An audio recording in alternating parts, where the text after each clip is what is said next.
इस तरीके का हमने किया है। हम तो कर्म करने में विश्वास करते हैं। हाँ, जब कर्म करने के बाद कोई मजदूरी मारता है तो फिर उसको छोड़ते भी।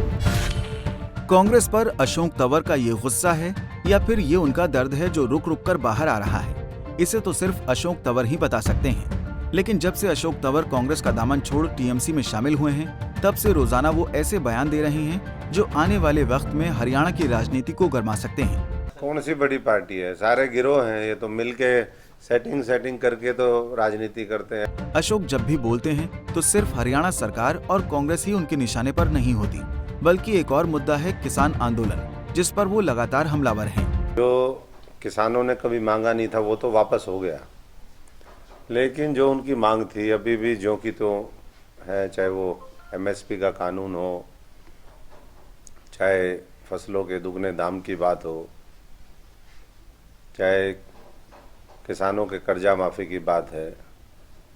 जो 700 से ज़्यादा किसान बंधु शहीद हुए, उनको शहीद का दर्जा देकर के उचित मुआवजे की बात हो, या फिर उनके ऊपर जो इस संघर्ष में जो सरकार ने ज़बरदस्ती थोप दिए थे कानून, उनके खिलाफ लड़ते हुए जो उन्होंने संघर्ष किया, जो उनके ऊपर केस दर्ज हुए, उनको वापसी का मामला, तो वो मांग अभी भी है। और लगातार सरकार संसद में दोनों सदनों में अपनी जिम्मेदारी से बचती नज़र आ रही है, चर्चा नहीं करना चाहते। ऊपर से ये कहते हैं कि हमारे पास आंकड़े ही नहीं है, तो मुआवजे का कोई प्रश्न ही नहीं उठता। और तमाम विपक्ष के लोगों ने बात कही है कि भाई हम लिस्ट आपको दे देंगे, लिस्ट अगर आपको चाहिए, लेकिन क्या होता है, किस तरीके से चीज़ें आने वाले समय में वो शेप लेंगी, वो तो देखना। यूपी में टीएमसी का क्या होगा ये तो वक्त ही बताएगा, लेकिन हरियाणा की राजनीति को लेकर तंवर ने कहा है कि राज्य में कभी कांग्रेस बीजेपी के अंदर होती है तो कभी बीजेपी के अंदर कांग्रेस। उन्होंने कहा कि दोनों ही पार्टियों के नेता पूंजीवादी लोगों के इशारों पर काम करते हैं। दोनों ही पार्टियां तृणमूल कांग्रेस के सामने कहीं पर भी स्टैंड नहीं कर पाएंगी। कौन सी बड़ी पार्टी है, सारे गिरोह हैं, ये तो मिलके सेटिंग करके तो राजनीति करते हैं। इलाहाबाद आपने खुद देख लिया सबने, जो इलाहाबाद है यही सभी सीटों पे, यही पूरे देश में हो रहा है, यही मॉडल।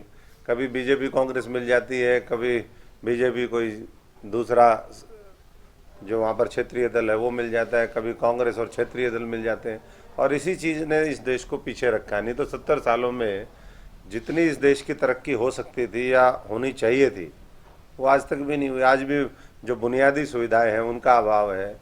अशोक तंवर ने कहा कि हरियाणा में भी तृणमूल कांग्रेस का काफी अच्छा वजूद दिखाई दे रहा है। उन्होंने कहा कि अब तृणमूल कांग्रेस को हरियाणा में और मजबूत करने के लिए जल्द ही प्रदेश और जिला स्तर पर कार्यकारिणी की घोषणा करेंगे। उन्होंने कहा कि तृणमूल कांग्रेस पार्टी से लोगों को जोड़ने के लिए सदस्यता अभियान भी चलाया जाएगा। उन्होंने कहा कि आने वाले कुछ दिनों में हरियाणा में तृणमूल कांग्रेस का एक मजबूत संगठन प्रदेश की जनता के समक्ष रखेंगे। उन्होंने कहा कि हरियाणा में तृणमूल कांग्रेस ही विपक्ष की भूमिका निभाएगी। तक हरियाणा का सवाल है, हमने अभी अपने दौरे शुरू कर दिए हैं। हमारे बहुत से साथियों ने दिल्ली में जो प्रभारी हैं सुखेंदु शेखर रॉय, जो राज्यसभा में डिप्टी लीडर हैं, और तीसरा सबसे बड़ा दल तृणमूल कांग्रेस है, सदन के दोनों सदनों को अगर मिला दिया जाए तो उनको प्रभारी लगाया गया है। उनकी उपस्थिति में सैकड़ों लोगों ने वहाँ पर, जो सीनियर हमारे साथी हैं, उन्होंने ज्वाइन किया। और अगले कुछ दिनों के अंदर हमारी कोशिश होगी कि जो और साथी हैं उनको भी अलग अलग कार्यक्रम में उनको तृणमूल कांग्रेस की सदस्यता दिलवाई जाए, ताकि संगठन को हम ज़मीनी स्तर से मजबूत करके, और ममता जी को आगे जिस तरीके से पूरा विपक्ष एक लीडर के तौर पर देख रहा है, इस देश के विकल्प के तौर पर देख रहा है, तो उनको मजबूत कर सके। अशोक तंवर हरियाणा की जमीन पर टीएमसी के फूल खिलाने की कोशिश कर रहे हैं, लेकिन बीजेपी और कांग्रेस को तृणमूल कांग्रेस के मुकाबले कुछ भी ना समझना शायद सही ना हो। हालांकि देखने वाली बात ये रहेगी कि आने वाले दिनों में उनके तीखे बयानों का बीजेपी और कांग्रेस क्या जवाब देती है। सिरसा से सतनाम सिंह, पंजाब केसरी टीवी। हमसे जुड़े रहने के लिए हमारे YouTube चैनल को सब्सक्राइब करें और नई वीडियो की नोटिफिकेशन के लिए बेल आइकॉन को दबाएं। अगर आप ये वीडियो Facebook पर देख रहे हैं तो लाइक जरूर करें और ज्यादा से ज्यादा शेयर करें। धन्यवाद।